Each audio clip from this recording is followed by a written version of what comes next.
And Sean and Carol are here from Frederick County Animal Control. Good morning. Good morning, Tom. We just saw each other on Sunday. Yeah, thank at you the again open for house. coming out. Oh, Yeah. please. Thank you for having me. Yep. I always have a great time when I came out. It was a great day. It seemed like a really nice day, and it seemed like a really nice turnout. Yeah, everybody was forecasting rain, whatever weather you looked at. But, it held off till it was almost 4 o'clock when we were finished. We got all the tents down, but when we were open to the public, 1 to 4, we were packed. It seemed that way. Yep. A lot of great public support came in and came out and saw our shelter, which we truly appreciate.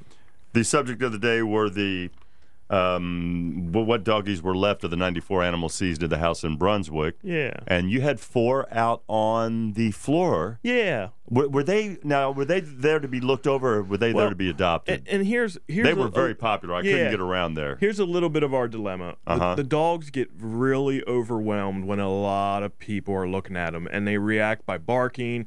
It kind of upsets the bounce that they have right now. So what we thought is we'd put out a few on the adoption floor, and that's a sample of what they look like. And truly interested parties, if you truly want to adopt, we were allowing those folks to go up to the front room where they're being housed. I see. But the problem is, like I said, when we take, especially when there's a lot of people, it just upsets the peace that they have come to find in that front room. So we're trying to only allow serious adopters up in that front room, and then those folks can take a look at what we have up front there. Well, that's good. That's a good move, because you took me up there to look around, and I wouldn't want to be there unless I was seriously thinking about adopting a doggie. Yep. And do you see the ones that I was looking at? I mean, are they reacting to human affection? Do they seem like there's progress being made? I think what we're getting reports back from our foster families, and Carol is fostering 2 males, and we brought one of the males today. And the reports we're getting are, first,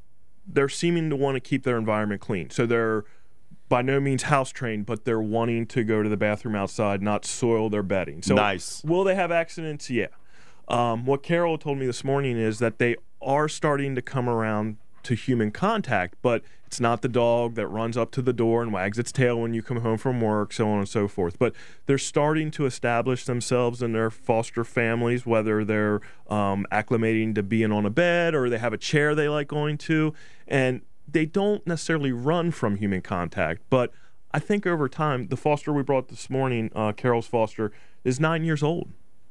The dog it has 9 years of history that we need to somehow repair. I don't think you can change it, but I think there definitely has to be some repair there. And people who want to adopt, they have to be willing to be patient with them. And I think I said that last week, and that's the big message we want to get out to people, that you have to be patient with these dogs, because there is that sense that they have a history that you need to somehow change their perception of how their life should be. You can see a picture of our Shockley Honda Pet of the Week, Teddy, on my Facebook page or Twitter page.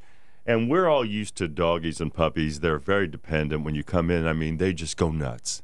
They go nuts. Human contact, slobbering, barking, wiggling. This is not what's going on right now with these dogs. Not right now, but what could be going on in the future with them. I think they just need to learn that that's a behavior that dogs have, that the human dog relationship can be that way, and that they're dependent on you for food, water, walks, going outside, all of that stuff. And I think with time they'll see that the change can occur, and they can become true companion animals. The other dogs that were there on the floor, your normal population, they seem to be getting a lot of attention, especially the puppies and the cats. There was a lot of people there looking at these animals. Yeah, and that was my dilemma. I really considered bringing a cat today, and then I said, Sean, we have cats, but truly our cat population is down, so we're blessed with that. Usually we have a lot of cats during this time, but our population's down, and right now we have 109 dogs and 12 puppies in the building. Man. And we have about 100 cats in the building, so we have over 200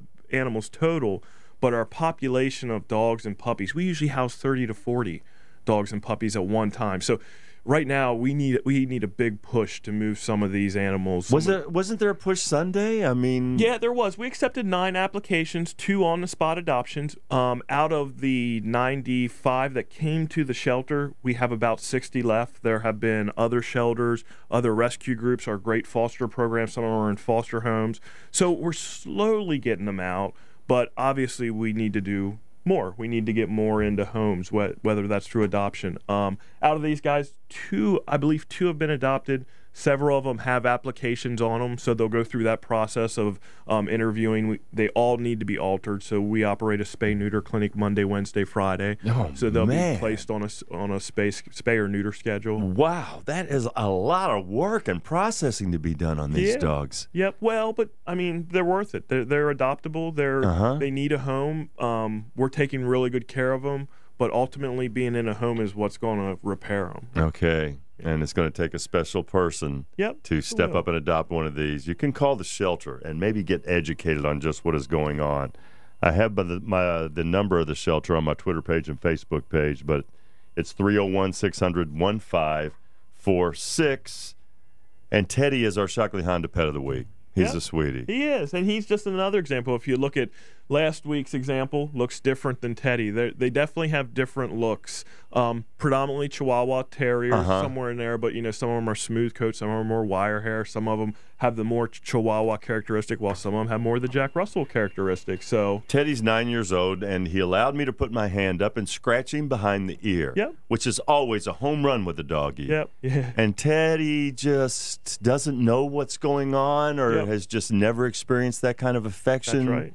Maybe never scratched behind the ear for his first 9 years. But I'm thinking, well, even if he's never been scratched behind the ear, that's got to be awesome for him. Yeah. But right now, we're not getting a Teddy reaction from him about that. So that is very different. But he's a sweet little guy. Yep, he is. Call the shelter. Give one of these guys a home and ease up the population there. Thank you so much for bringing this guy back. And I had a great time. Had a great time out there on Sunday.